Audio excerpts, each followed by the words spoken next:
So hi, today what I wanted to do was, today I wanted to share with you 6 lessons from the first 6 episodes of my podcast. Now, I actually wanted to do 5 lessons, but the 6th episode is so good that I don't want to wait one more week and put this content and then put that one. So I'm actually doing now 6 lessons. There are like hundreds of lessons I've learned from this process, but I wanted to do 6 lessons from the first 6 episodes of my podcast. You could call these lessons, you could call these mistakes, whatever. Okay? So number 1, before you even start a podcast, I think you need to have like at least 7 to 10 weeks planned. What do I mean by that? मैले podcast सुरु गर्ने बेलामा मैले टपिक्सहरू I think 20वटा जति मैले topics चाहिँ मैले लेखेर राखेको थिएँ कि नोटबुकमा. सो एपिसोड 1, एपिसोड 2, एपिसोड 3 भनेर मैले सबै 20वटा राखेको थिएँ कि होइन. तर प्लान्स कहिले पनि फलो हुँदैन कि. सो एउटा एपिसोडमा मेरो सिलसिलाजीसँगको एपिसोड 2मा मैले 2टा कुरा सँगै गरेँ कि. One was decluttering, another was like shopping and gift giving. यताउता गर्नु मन थियो कि मलाई चाहिँ दुवै सँगै गर्यो. If you haven't watched that episode, please watch it. So त्यो भयो होइन. अनि so what I did, मैले टपिक्सहरू चाहिँ लेखेँ होइन. गेस्टको नाम 20वटामा मैले जम्मा 3टा गेस्ट चाहिँ फाइनल थियो कि मेरो चाहिँ. अनि त्यसपछि के भयो, मैले सुटिङ गर्दै गएँ. अनि अब नेक्स्ट विक यो थर्सडे अपलोड गर्नुपर्ने भिडियो म मन्डे सुटिङ गर्दै थिएँ कि. मन्डे सुटिङ भयो, ट्युजडे वेन्सडे त एडिट गर्दै है रातभरि सुत्न नपाउने. अनि त्यसपछि थर्सडे अपलोड गरिरहेको थिएँ कि. सो त्यसले गर्दाखेरि चाहिँ यो प्री प्लानिङ. सो मलाई चाहिँ पडकास्ट एकदमै सुरु गर्नु मन लाग्यो, मैले गरिहालेँ. दुःख पनि भयो कि मैले चाहिँ सुरुमै पडकास्ट सुरु गर्नु अगाडि नै मैले चाहिँ मजाले प्लान गरेर ल यो 10वटाको एपिसोड, हरेक एपिसोडमा गेस्ट यो मान्छे अनि स्ट्रक्चर पनि मैले लेखिसकेको भए चाहिँ म आज यही विकमा टाइम भएको बेलामा 3टा एपिसोड सुट गरेर त बिस्तारै एडिट गर्दै गयो भने मसँग 3 विक्सको लागि कन्टेन्ट छ अलरेडी. अनि त्यसपछि त्यो 3 विक्समा म जब अपलोड मात्र गर्दैछु म चाहिँ अरू हप्ताहरूको लागि सुटिङ गर्न पाउँथेँ कि. मलाई सुटिङ गर्न हतार हुँदैन थियो त्यसो भए चाहिँ. सो त्यस्तो भयो. यो प्लानिङमा चाहिँ मेरो अलिकति कमजोरी भयो. मैले के गरेँ भने टपिक रेडी छ भने त गेस्ट पाउनु सजिलो. तर गेस्ट पाउनु किन चाहिँ सजिलो भएन भने म नेपालमा धेरै मान्छे चिनेको छैन, मेरो नेटवर्कै छैन. अनि एउटा प्रब्लम. अर्को भने म इसेन्सियली कोही पनि होइन. मलाई यस भन्न किन बाध्यता होस् होइन. म कोहीलाई किन ठुलै मान्छे भएको भए ल उहाँलाई हेल्प गरौँ भन्ने खालको फिलिङ पनि हुन्थ्यो होला. तर अब जस्तो I have been very fortunate कि the guest I have had are like amazing humans. सिलसिलाजीले मलाई अहिलेसम्म भेट्नु पनि भएको थिएन. सिलसिलाजीले टेक्स्ट मेसेजेसको भरमा मलाई हुन्छ भन्नुभयो कि भेट्नको लागि. सागरलाई मैले अहिलेसम्म भेटाएको थिइनँ. मैले उसको पार्टनरलाई भेटेको थिएँ. अनि I कन्ट्याक्टेड his partner first. His partner shed कि you should talk to Sagar because Sagar is into this topic. Then Sagar said yes. अहिलेसम्म भेटेको थिएन.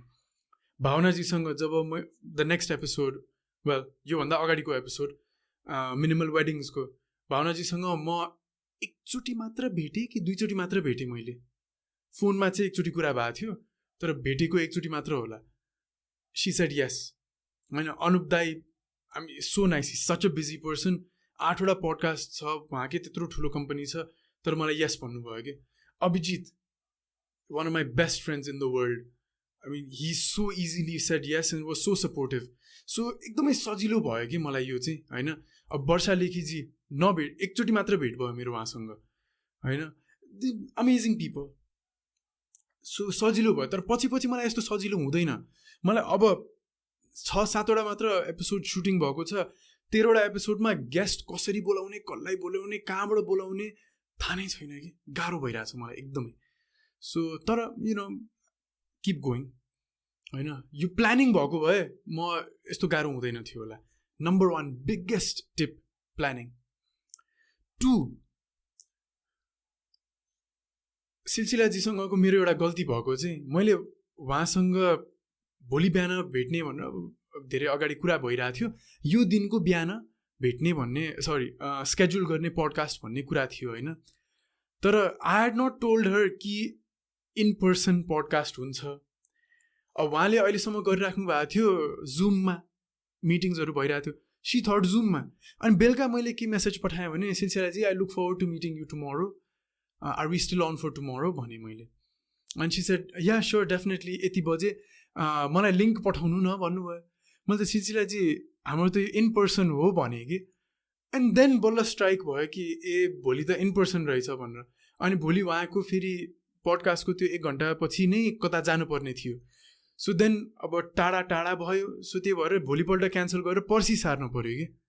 सो त्यो एउटा मिसकम्युनिकेसन भयो, मेरै गल्ती थियो होइन। मैले उहाँलाई इन्भाइट गरिरहेको थिएँ, मैले त भन्नुपर्ने थियो सिलसिलाजी यस्तो हो उस्तो हो, सबै क्लियर पार्नुपर्ने थियो, त्यो मैले गरिनँ। So but she was very nice enough to say कि भोलि नभए पर्सि ठिक छ, बिहान गरौँ यसो यसो भन्नुभयो, मिलाइदिनु भयो होइन। I was very fortunate to that you know she was nice enough to do that. तर मेरो कमजोरी थियो त्योमा चाहिँ। सो 2 चाहिँ प्लानेट सबै इन्फर्मेसन लोकेसन यताउता वगेरा वगेरा सबै कन्फर्म गरेर चाहिँ गेस्टसँग रेडी हुनुपर्छ। लास्ट मिनटमा यो गर्छु ऊ गर्छु भनेर हुँदैन। कम्युनिकेसनमा यु माइट थिङ्क कि मैले सबै भनिसकेको छु, तर सबै क्लियर हुनुपर्छ। यो चाहिँ गेस्टसँग यो केही कुरा पनि छुटाउनु हुँदैन कम्युनिकेसनमा। नम्बर 3 यो टेक कुराहरूमा चाहिँ सबभन्दा इम्पोर्टेन्ट मेमोरी कार्ड जुन छ रेकर्ड भइरहेको छ अहिले जुन क्यामेरामा 2-3 चाहिँ बोकिराख्नुपर्छ। किनभने अब मसँग एउटा मात्र मेमोरी कार्ड छ अझै पनि, I know this is a mistake, तर मैले अर्को किनेको छैन। त्यो मेमोरी कार्ड मसँग 2 चाहिँ राखिराख्नुपर्छ। किनभने त्यो मेमोरी कार्ड मैले सुटिङ सकेपछि म ल्यापटपमा हालेर म सबै फाइल्सहरू इमिडिएटली सेभ गरिहाल्छु ल्यापटपमा। तर बिफोर द अदर सुटिङ मैले मेमोरी कार्डको स्पेस त खाली पार्नु पऱ्यो होइन। अनि सो मैले यहाँ ब्याकअप गरिनँ, डिलिट गरेँ भने सबै कन्टेन्ट हराइहाल्छ त्यो रेकर्डिङ होइन। सो त्यो टेन्सन नहोस् भन्नको लागि चाहिँ मैले त्यो मेमोरी कार्ड मसँग ब्यागमा राखेर ब्याकअप गर्नुपर्छ भनेर अर्को एउटा मेमोरी कार्ड त फ्री राखिराख्नु पऱ्यो नि होइन। अर एकदमै लामो रेकर्डिङ भयो अरे, स्पेस चाहिँ मैले त हाई क्वालिटीमा रेकर्ड गरिरहेको छु, स्पेस चाहिँ फिल भइहाल्ला, त्यसपछि अर्को मेमोरी कार्ड छैन। अनि यो अनप्रोफेसनल देख्छ कि। अहिलेसम्म धन्न मलाई भएको छैन होइन। तर यो चाहिँ 2 मेमोरी कार्ड चाहिँ राखिराख्नुपर्छ। एउटा ब्याकअप मेमोरी कार्ड कि, एउटा रेकर्ड भइरहेछ अनि त्यसो रेकर्ड सकेपछि ल्यापटपमा राख्ने बेलामा क्यामेरामा अर्को मेमोरी कार्ड खाली मेमोरी कार्ड हालिहाल्ने। किनभने नेक्स्ट रेकर्डिङमा मलाई कतिचोटि भएको छ रेकर्डिङ अगाडि चाहिँ झ्याप ओ सेट मेमोरी कार्ड खै भनेर ब्यागमा खोताल्नु परिरहेछ, अनि माथि कोठामा गएर खोजिराख्नु परिरहेछ मेमोरी कार्ड कहाँ राखेँ भनेर। Big mistake. धन्न गेस्टसँग चाहिँ यस्तो इम्बारेसमेन्ट भएको छैन, तर एकदमै गर्नुपर्छ यो 3 मेमोरी कार्ड ब्याकअप चाहिँ भइराख्नु पर्छ भनेर।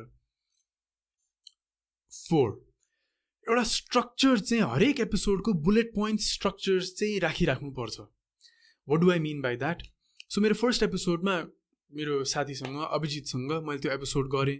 मैले के सोचेँ भने अभिजितको र मेरो त कति गफ भइरहेको छ यसको बारेमा, गफै त हो भनेर स्ट्रक्चरै नराखिकन बोले भयो कि। अनि पछि के भयो भने लाइक पजेस कि अब चाहिँ के बोल्ने भयो।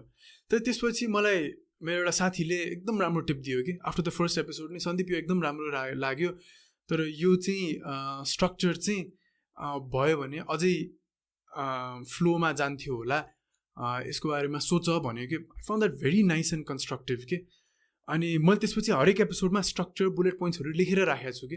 अनि नोटबुकमा यहाँ तल राख्छु, अनि हेरिराख्छु, बोल्छु हेरिराख्छु, अनि पज भएपछि ए यो कुरा बाँकी रहेछ भनेर त्यो कुरा गर्छु। सो फर्स्ट एपिसोड जम्मा आधी घन्टाको थियो, मसँग स्ट्रक्चर थिएन बिकज आई थट कि फ्री फ्लोइङ कन्भर्सेसन हुन्छ। तर जब मसँग स्ट्रक्चर भयो हरेक एपिसोडको रेकर्डिङ 1 घन्टादेखि 1.5 घन्टासम्म पुगेको छ कि। सो स्ट्रक्चर चाहिँदो रहेछ कि। That was very nice. So 4th tip, big tip, र स्ट्रक्चर बुलेट पोइन्ट सबै लेखेर चाहिँ राखेर आफ्नो अगाडि यहाँ डेस्कमा राख्दा चाहिँ राम्रो कि। अनि त्यो स्ट्रक्चर चाहिँ म सधैँ मेरो गेस्टसँग पनि सेयर गर्छु। सो हामी भोलि यो कुरा गर्छौँ भनेर। So very good thing. 5th गेस्टसँग प्रायर कम्युनिकेसन एकदमै भइराख्नुपर्छ।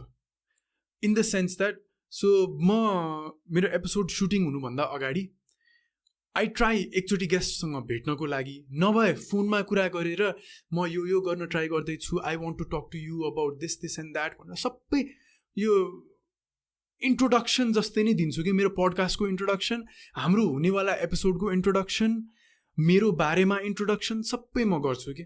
अनि फ्यु टाइम्स त मैले गेस्टसँग भेट्न पनि ट्राई गरेको छु कि, सो द्याट बिचमा डिस्कम्फर्ट चाहिँ नहोस्। फर्स्ट टाइम भेट्दाखेरि के हुन्छ, अलिकति बडी ल्याङ्ग्वेज, अलिकति गफ गर्न अलिकति डिस्कम्फर्ट हुनसक्छ होइन। सो त्यही भएर फर्स्टमा भेट्न पनि ट्राई गरिरहेको छु। इफ मिल्छ भने त्यो गर्ने, मिल्दैन भने चाहिँ एटलिस्ट फोनमा टेक्स्टमा चाहिँ मजाले फोनमा कुरा गर्दा राम्रो, मजाले आफ्नो बारेमा इन्ट्रोडक्सन, उहाँको बारेमा इन्ट्रोडक्सन, यो पडकास्टको बारेमा इन्ट्रोडक्सन, एपिसोडको बारेमा इन्ट्रोडक्सन सबै गर्दा चाहिँ होइन, आई थिङ्क एकदमै राम्रो हुन्छ त्यो चाहिँ। Fifth big tip. अनि त्यो फिफ्थ बिग टिपकोमा चाहिँ के पनि गर्नु राम्रो भने, जब गेस्ट स्टुडियोमा आउँछन् होइन, अनि बसेर like just like casual conversation भइरहेको हुन्छ, जब यो टेक इज बिङ सेटअप, त्यति बेला के गर्नु राम्रो भने गेस्टसँग बसेर चाहिँ again go over your notes होइन। अनि तपाईँलाई केही यसमा थप्नु मन थियो, केही नयाँ कुरा याद आयो, तपाईँलाई केही हटाउनु मन छ भनेर भन्दा चाहिँ एकदम राम्रो हो कि। बिकज त्यति बेला अगेन गेस्टसँग कन्भर्सेसन भइरहेछ, यहाँ टेक सेटअप भइरहेछ, सेटअप भइरहेको बेलामा यत्तिकै बसेर भित्ता कति राम्रो कलर भन्नको सट्टा होइन, यो इन्ट्रोडक्सन यो गरिराख्नु चाहिँ इट्स भेरी नाइस कि, किनभने यो talking about that topic and that topic becomes very fresh in the mind कि। So that is very good fifth टिपको बारेमा अगेन। अनि the sixth biggest tip from the first 6 episodes is, यो मेरो एउटा कमजोरी पनि भइरहेछ, तर मैले कसरी त्यसलाई कम्पन्सेट गर्दैछु भने चाहिँ, well I'll tell you everything. Notebook राख्न चाहिँ एकदमै इम्पोर्टेन्ट आफू अगाडि। सो म नोटबुक पनि राख्छु, एउटा पेपर पनि राख्छु क्या आफूसँग चाहिँ। सो पेपरमा चाहिँ म जुन स्ट्रक्चर मैले गेस्टसँग सेयर गरेको हुन्छु, म त्यो प्रिन्ट आउट गरेर राख्छु, त्यहाँ नोट्सहरू पनि लेख्छु होइन। अनि त्यहाँ I write down here talk less, make the guest talk more भनेर म सबैलाई आफूलाई नोट्स पनि राख्छु कि। अनि म त्यो नोट्स धेरै हेरिराखेको हुन्छु बिफोर द सुटिङ, हेरिराख्छु होइन, like I study it properly. अनि म नोटबुकमा पनि नोट्सहरू राख्छु कि, the bullet points that I want to share होइन, म एकदम राखिराखेको हुन्छु। तर नोटबुक राख्न किन इम्पोर्टेन्ट, पेन एन्ड नोटबुक चाहिँ, गेस्टले के भन्छन् होइन, गेस्टले धेरै लाइक राम्रो राम्रो कुराहरू भनेको हुन्छन् नि होइन, त्यति बेला चाहिँ लाइक सम थिङ्स एकदमै राम्रो स्ट्राइक गर्छ नि, लेख्न इम्पोर्टेन्ट के। Because for example you might forget, अनि एन्ड अफ द एपिसोडमा चाहिँ I really want bring that up again भन्ने हुन्छ नि होइन। सो नोटबुकमा लेखेर राखेको छ भने चाहिँ at the end of the episode when you go through your notes याद हुन्छ, ए मैले यो चाहिँ I wanted to ask them about this again भनेर चाहिँ ठ्याक्क you can talk about it कि। मैले चाहिँ because my table is so low, usually यहाँ माथिसम्म टेबल भएको भए चाहिँ म चट्ट लेखेर गफ गर्दै लेख्न मिल्थ्यो कि, तर नोटबुक यहाँ तल भयो अनि यसरी लेख्न चाहिँ अलिकति अप्ठ्यारो। सो त्यो अलिकति कमजोरी भइरहेछ कि। सो मैले लेखि चाहिँ राखेको छैन होइन। तर बिग सजेसन, जसले पनि पडकास्ट सुरु गर्न लागिराख्नु भएको छ होइन, यो गर्न चाहिँ एकदमै इम्पोर्टेन्ट, किनभने कति धेरै खतरा कुरा निस्केको हुन्छ पडकास्टको सुटिङको बेलामा। And if you don't write it down, edit गर्ने बेला मात्र याद आउँछ, तर यो guest is already gone, so your audience won't get to hear about it के। But if you write it down अनि at the end if you're going through your notes, ठ्याक्कै गेस्टलाई ओ तपाईँले यस्तो पनि भन्नुभएको थियो, you know I had written it down, can we go through that, can you say something about that भन्नु मिल्छ कि। So really important tip. So 6 big tips from the first 6 episodes of my podcast series. I hope you find this helpful. I hope कसैले अब podcast सुरु गर्ने सोचिराख्नु भएको छ भने यसले हेल्प होस्। अनि yeah, so thank you so much for watching. Namaste.